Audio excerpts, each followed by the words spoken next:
and the most important side of why you're actually all here, our speaker, Daan Timmer, illustrator, graphic designer, dungeon master, visualizer of the future. This man, I love his style, and I'm just so eager for this talk because I hope, I don't know what he's going to talk about, but I hope he dives into how his mind works, because you got to know the mastermind behind the artwork. So without further ado, Daan, I will stop sharing my screen, and it's all yours to stage. All right, I'm going to share my screen. There we go. Let's see. Yeah, can everybody see? Yes. Awesome. Yeah, so my name is Daan. Thanks for that lovely introduction, and also the introduction on Divergent, which I think took away most of what I'm going to talk about. No, it's okay. Don't worry. So my name is Daan. I live in Rotterdam, and today I'm going to be talking to you guys about Divergent.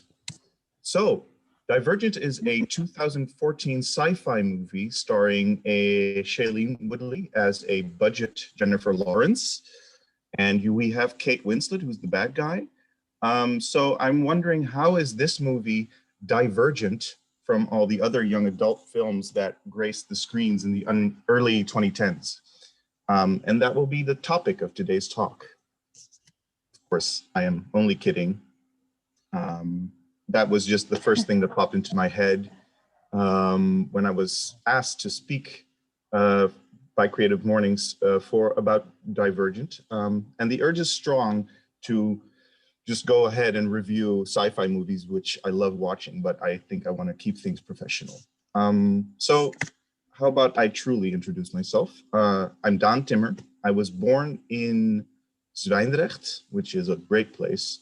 And I've been living in Rotterdam for 10 years now. I'm an illustrator who graduated as a graphic designer. And I don't think I started developing my style until about 3-4 years ago. And I think my journey to get to where I am now has definitely had its divergences. So what does divergent actually mean? Well, Lodo already said what it meant, tending to be different or to develop in different directions. And there's also a mathematical meaning, actually, but I suck at math, so I won't pretend to understand that. Something that also gives insight is its nemesis, or its synonym. It's a convergence, which is tending to move toward one point and to approach each other. And I think that sounds very nice and comfortable.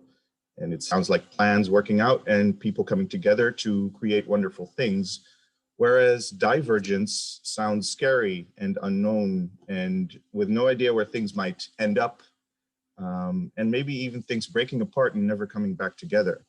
And in my own creative journey, it's always been a thing that I've been afraid of happening, to be so different, to be so different from the status quo that I would not be able to hold on and place my stamp on the world in such a way as to be forgotten eventually.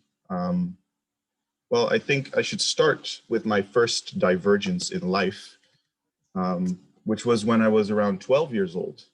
And as a kid in school, I used to love drawing. I mean, I always loved drawing.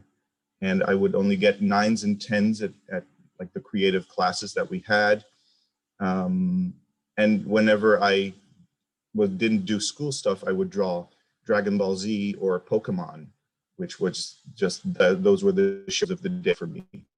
And I was a well-behaved kid with good grades, and I was recommended to go to HAVO, which is a pretty okay pathway to get a decent job. But I loved drawing so much that my parents sent me to an open day at the Grafisch Lyceum in Rotterdam. And I fell in love with the idea of having to be able to draw for hours as actual curriculum. And I needed to go. I don't think my parents necessarily wanted me to go because it's VMBO, which is like one step below HAVO and doesn't necessarily give that much of a better career option. But yeah, there I was, a 12-year-old boy with a giant backpack sitting in the train with my Discman, and I went to my dream school. And I loved it. I drew to my heart's content. I did another 4 years at MBO level to further my illustration skills, and I was surrounded by people that also loved to draw. And it was great, but also it was scary because reality started kicking in around 18, 20 years old with internships, where I had on one end, I had two internships where on one hand I had an animation studio where I saw the beauty of handcrafted, amazing products, but also the fact that clients would drop away at a moment's breath and just no money, no income, just gone, hundreds of hours of work. And on the other hand, I also had an internship at a graphic design studio with two brothers, where a nice logo and a little brochure got them a whole lot of money. And I got scared. I felt like I needed to choose. I didn't think my skills as an illustrator were up par, and I didn't think I would become to the amazing illustrator and character artist that I wanted to be. So I struggled also to find my voice in illustration because my brain wanted realism and amazing things, but my hands weren't able to keep up. And then I was lured by graphic design. So when I applied to Willem de Koning Academy, I made perfect, rational, and believe a legit choice to go for graphic design. So I converged back into something that felt comfortable and safe.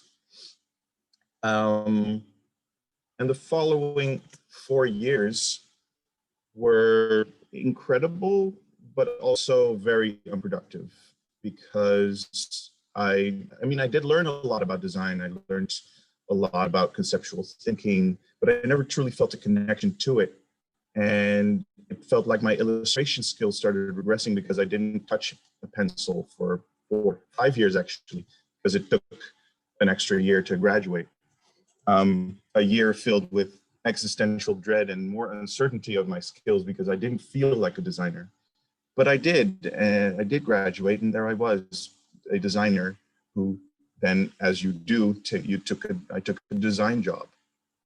And I worked at a lamp store as a resident designer, where I learned lots of practical things, but I was never passionate about it, really, truly passionate. And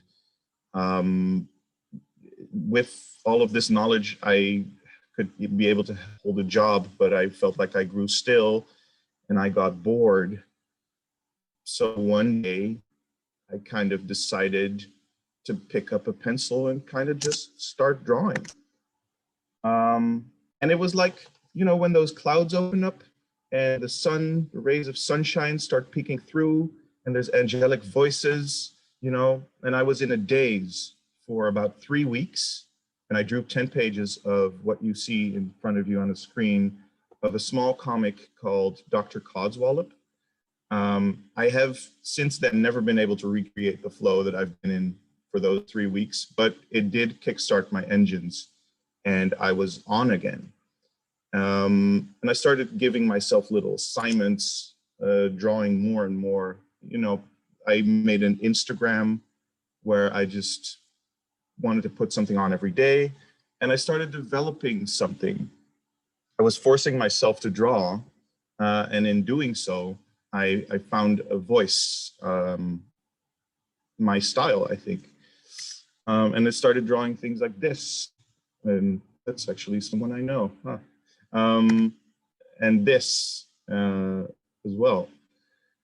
And because, when I was younger, I had these preconceived notions of what makes a good illustrator. And the comics I read, or like animes I watched, paintings, graffiti, and all of these inspirations, they seem to have this perfect understanding of anatomy, perspective, composition, color, and I never felt like I matched up to that. But when I started drawing again at age 26, something clicked. And I think I want to show you what I mean by that. And I have to switch my screen. Let's see. Start.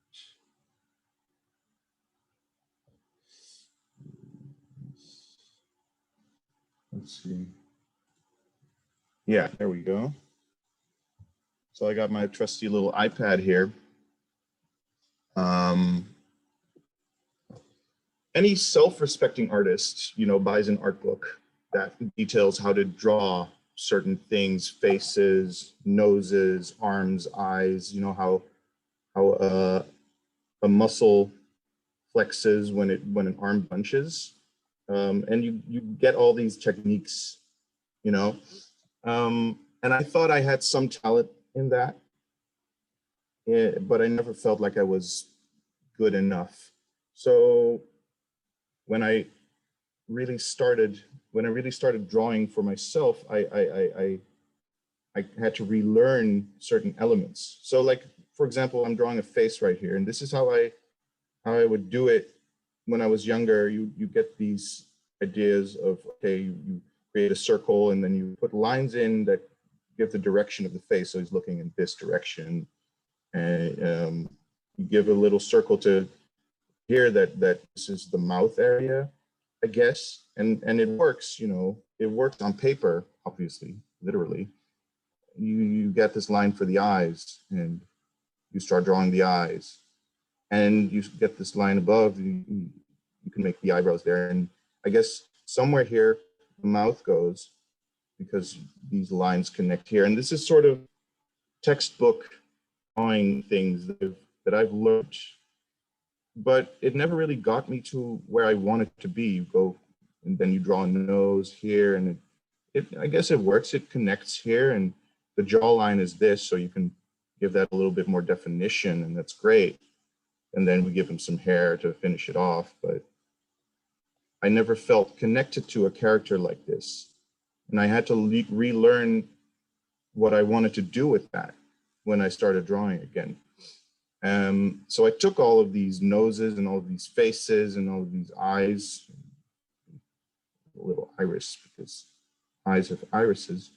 I took all that and I kind of just did what I wanted to do, and I didn't listen to my perfectionist brain anymore.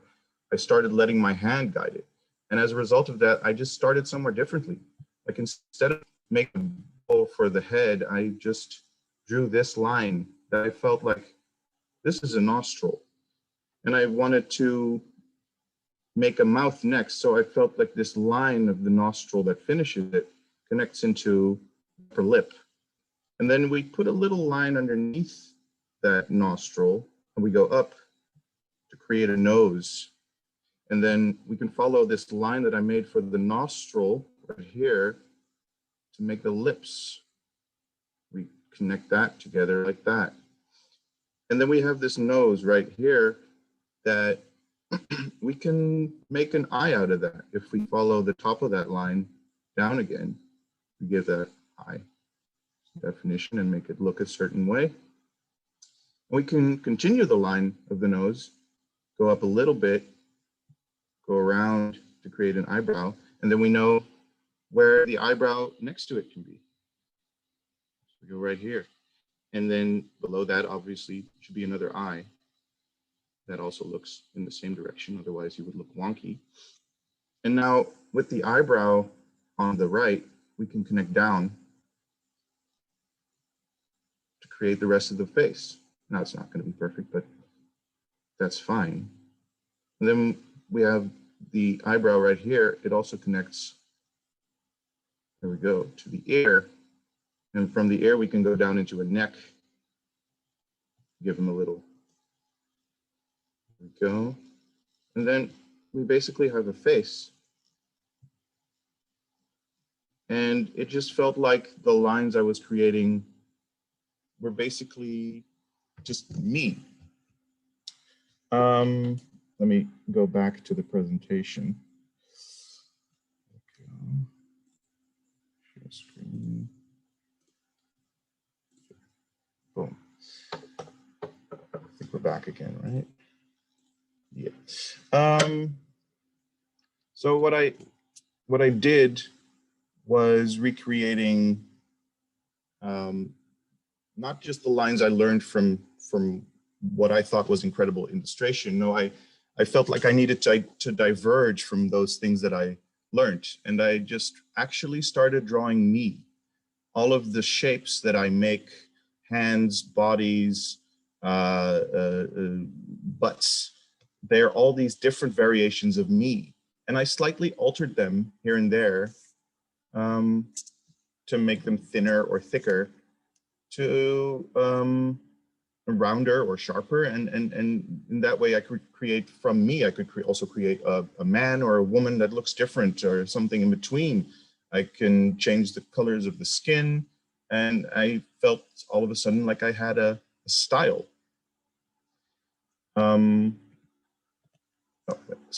And of course I was still heavily influenced by inspirations, but I could truly say now at the age of 30 that I am now, that what I'm drawing is truly my own. And I created a new pathway for my expression, which was the perfect outlet for that creativity. And it, as a result, inspired more pathways of creation. So I am now living my Dungeons and Dragons dream, being a dungeon master for a group of friends where I can express my theatrical side with voices and narratives. Dungeons and Dragons is an RPG game where you come together with your friends to basically play a story.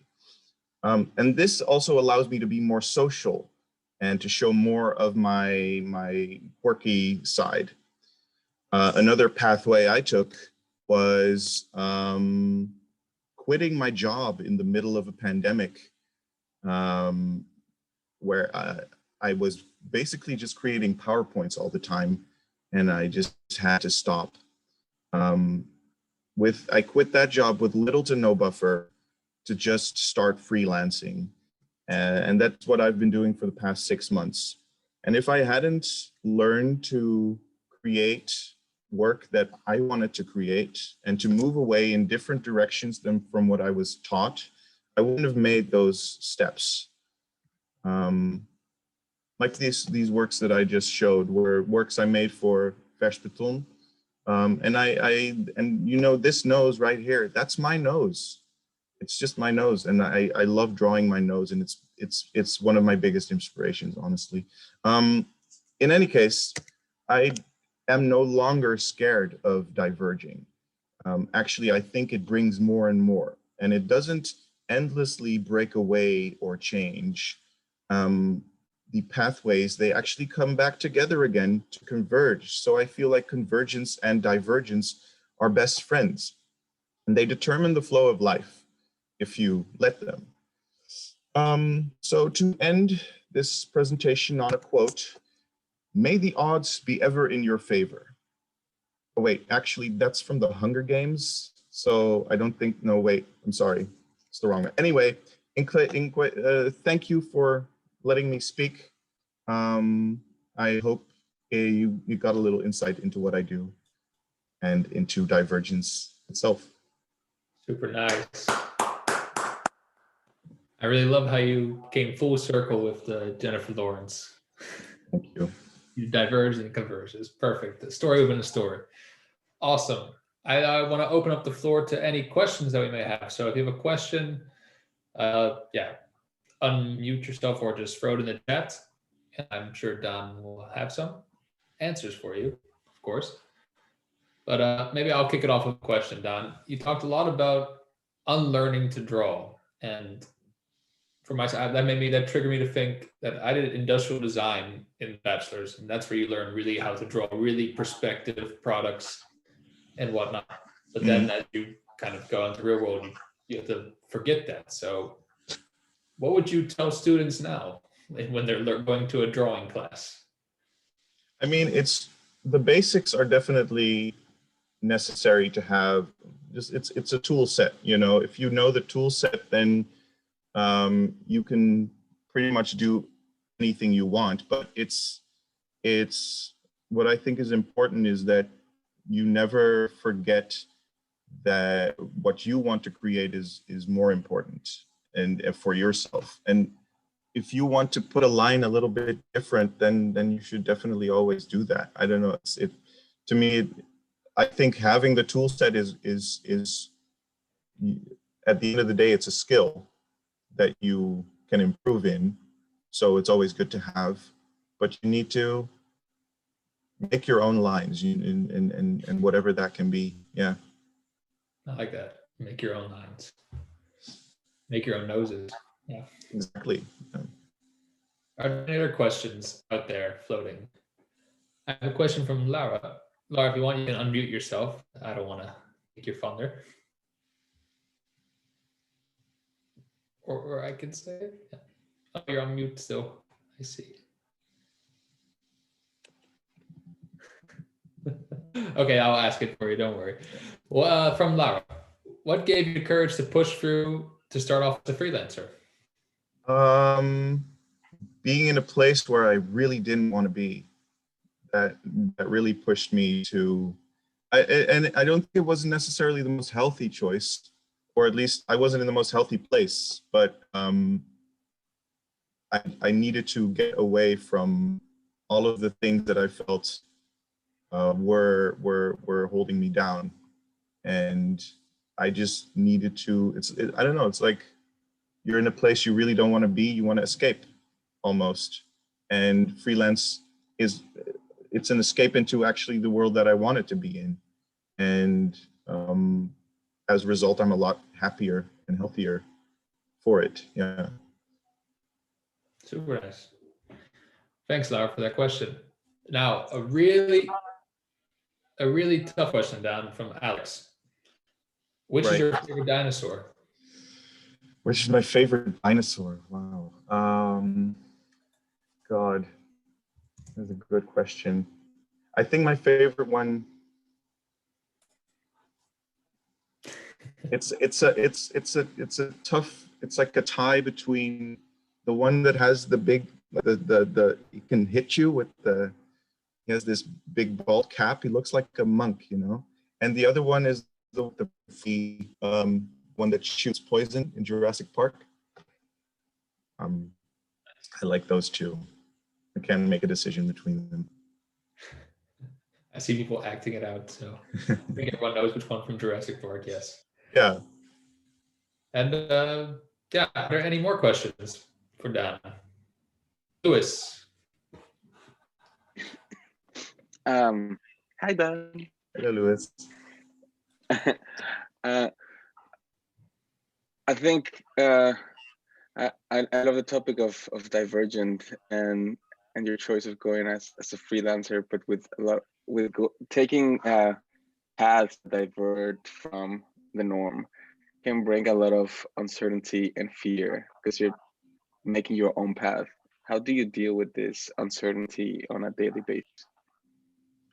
I mean, sometimes sometimes you just have to feel sad and scared. I feel I am reminded almost every day of that as a freelancer, especially, it's like, when is the next paycheck going to be paid, and will I be able to make rent this month? And it's all very scary, and it's hard, absolutely hard. But I think through diverging away from the norm and learning the skills that I've learned, I know now that I don't have to be uncertain about what I can do. And I think that helps in making it all okay, because at the end of the day, someone will come to me and say, I like what we're doing, and you do this for me. And yeah, that's how I'm surviving, you know. Actually, that answer really struck a chord with people. Alex, if you're able to unmute yourself, feel free to ask a question.